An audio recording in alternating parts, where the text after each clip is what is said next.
DW Dunia Yetu leo jioni.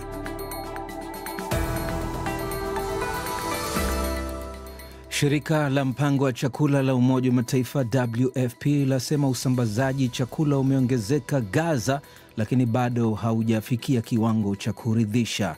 Mgombea wa Chama cha Mapinduzi CCM katika uchaguzi wa rais huko nchini Tanzania afanya kampeni ya Lala Salama mkoa wa Dar es Salaam. Na shirika la AVOD nchini Burundi laitaka serikali kuhakikisha hukumu inatolewa na ukweli unawekwa wazi kuhusu mauaji ya rais wa kwanza wa nchi hiyo Melchior Ndadaye na washirika wake miaka 32 iliyopita. Taarifa ya habari za ulimwengu imesomwa kwako na Jacob Safari na mimi ni Josephat Charo, na kukaribisha msikilizaji katika safu hii ya uchambuzi wa ripoti zetu. Tuanzie huko Gaza. Shirika la Umoja wa Mataifa la mpango wa chakula duniani WFP limesema leo kwamba usambazaji wa misaada ndani ya ukanda wa Gaza umeongezeka kufuatia usitishaji wa mapigano uliosimamiwa na Marekani. WFP hata hivyo imeeleza kwamba kiwango cha usambazaji bado kiko chini ya lengo lake la kila siku la tani 2,000 kwa sababu vituo viwili pekee vya mipakani ndivyo vilivyofunguliwa hadi sasa. Babu Abdalla na maelezo zaidi. Kulingana na WFP, takriban tani 750 za chakula zinaingia katika ukanda wa Gaza kila siku, lakini kiwango hicho bado kiko chini sana ya mahitaji baada ya miaka miwili ya vita kati ya Israel na kundi la Hamas, vita ambavyo vimeharibu sehemu kubwa ya Gaza na kuifanya idadi kubwa ya wakazi wake kusalia bila makazi rasmi. Akizungumza na waandishi wa habari mjini Geneva, msemaji wa shirika hilo Abir Etefa amesema wanapaswa kutumia kila kituo cha mpakani ili kuongeza usambazaji zaidi wa chakula ndani ya Gaza.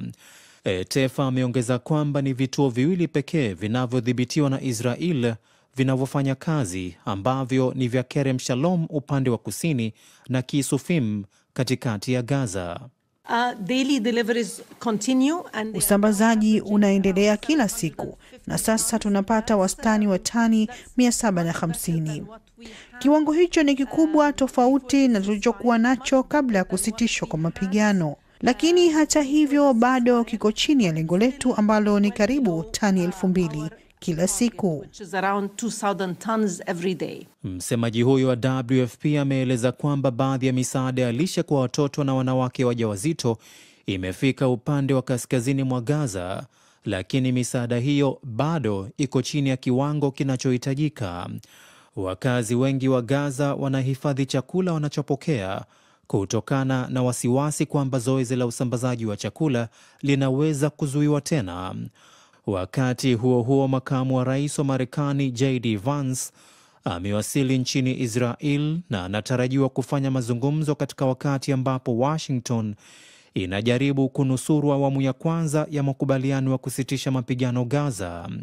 Vance anatarajiwa kukutana na waziri mkuu wa Israel Benjamin Netanyahu na viongozi wengine waandamizi wa serikali, na inaripotiwa kwamba huenda akasalia huko hadi siku ya Alhamisi.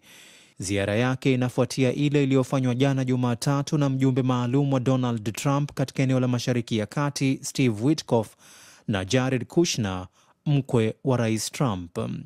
Makamu huyu wa rais wa Marekani pia amepangiwa kukutana na familia za mateka ambao miili yao bado inazuiliwa ndani ya Gaza na baadhi ya mateka walioachiliwa huru wiki iliyopita chini ya makubaliano ya usitishaji mapigano.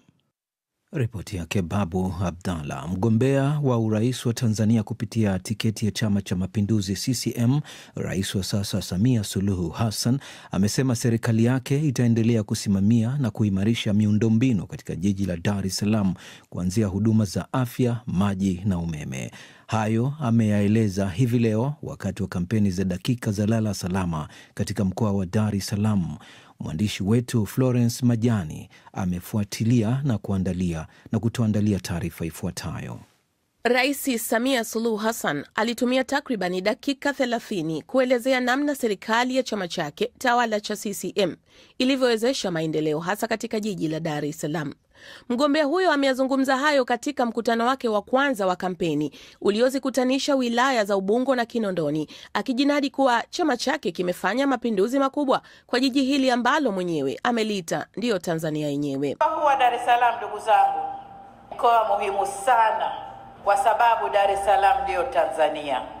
Wananchi wote, makabila yote, wa dini zote wako hapa Dar es Salaam. Kadhalika, mgombea huyo wa urais kwa tiketi ya CCM amesema endapo chama chake kitapata ridhaa, basi kitakamilisha ujenzi wa miundombinu ikiwamo kuongeza bajeti ya miradi ya barabara. Amewaahidi wakazi wa Dar es Salaam kuwa kuanzia Januari 2026 kutakuwa na mageuzi makubwa ya utoaji wa huduma ya miundombinu ya mwendo kasi.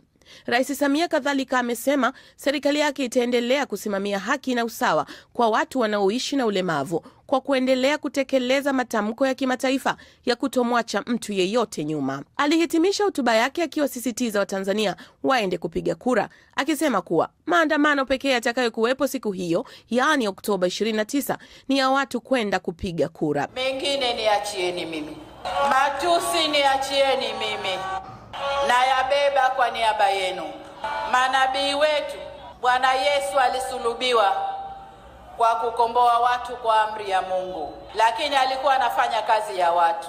Nabii Muhammad alipigwa mpaka akatolewa meno kwa kufanya kazi ya kukomboa watu kwa amri ya Mwenyezi Mungu. Samia Suluhu aliapa kuitumikia Tanzania, na ndicho ninachokifanya.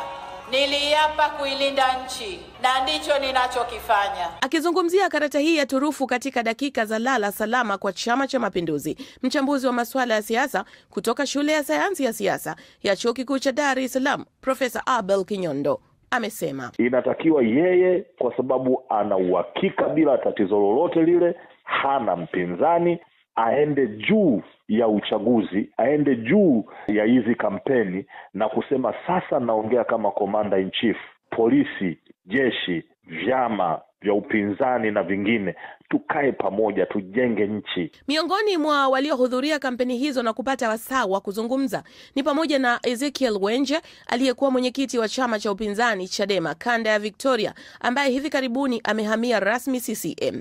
Wengine waliohudhuria mkutano huo wa kampeni ni mawaziri wa wizara mbalimbali, wagombea ubunge kwenye majimbo ya Ubungo na Kinondoni, wake za marais wastaafu maarufu kama Millennium, na viongozi wa dini wa mkoa wa Dar es Salaam. Florence Majani, DW, Dar es Salaam. Na tukiondoka huko Tanzania bara tuelekee visiwani. Wadau wa maendeleo wakiwemo kutoka nchi jirani ya Kenya wamekutana Zanzibar katika kongamano la kigoda cha taaluma ya Sheikh Abeid Amani Karume, muasisi wa mapinduzi ya Zanzibar. Wadau wamesema katika kipindi hiki cha kuelekea katika uchaguzi mkuu, swala la uzalendo, amani na usalama ndio msingi wa maendeleo. Mwandishi wetu Salma Said amefuatilia na kutuandalia taarifa hii. Akizungumza katika kongamano hilo la kitaaluma na uzinduzi wa hifadhi ya kidigitali ya rais wa kwanza wa Zanzibar, waziri wa elimu wa Zanzibar Leila Mohamed Musa, ambaye alikuwa mgeni rasmi katika hafla hiyo kwa niaba ya Rais Hussein Mwinyi, amemwelezea mzee Karume kuwa ni mzalendo na mwanamapinduzi wa kweli. Anafahamika Sheikh Abeid Amani Karume kuwa ni kiongozi wa ukombozi aliyosimama kidete kupigania haki za Wazanzibari. Pili, Sheikh Abeid Amani Karume ni mwanamapinduzi wa kweli aliyeasisi muungano wa Tanganyika na Zanzibar. Kigoda cha mzee Karume kipo chini ya Chuo Kikuu cha Taifa cha Zanzibar, SUZA. Makamu mkuu wa SUZA Profesa Mohamed Makame ametumia mkusanyiko huo kuelezea nafasi na harakati za ukombozi Afrika. Amesema SUZA imechukua hatua ya kihistoria ya kuhifadhi kidigitali na hazina ya kitaifa inayokusanya nyaraka na picha za kumbukumbu za mzee Karume kwa lengo la kuhifadhi na kufanyiwa tafiti. Hifadhi hii si tu kumbukumbu, bali ni chombo cha maarifa, utafiti, uhamasishaji wa kizazi kipya kuelekea uongozi wa kimaadili na kizalendo.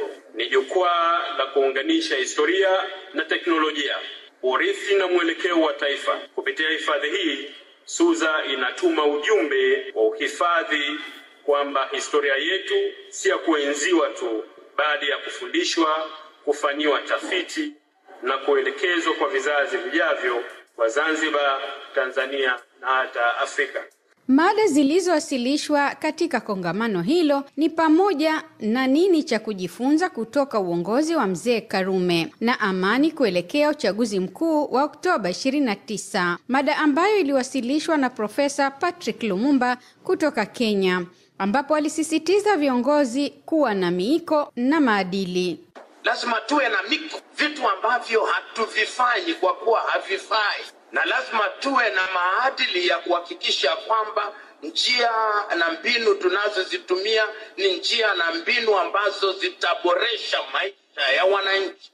Kongamano hilo linahitimishwa kwa kauli mbiu ya maisha ya Sheikh Abeid Amani Karume na urithi kwa vijana: amani, mshikamano na demokrasia kuelekea uchaguzi mkuu 2025, likiwa ni sehemu ya juhudi za kudumisha fikra na falsafa ya urithi wa hayati Karume kwa vizazi vijavyo. Salma Said, DW, Zanzibar. DW tunavuma kwa kishindo.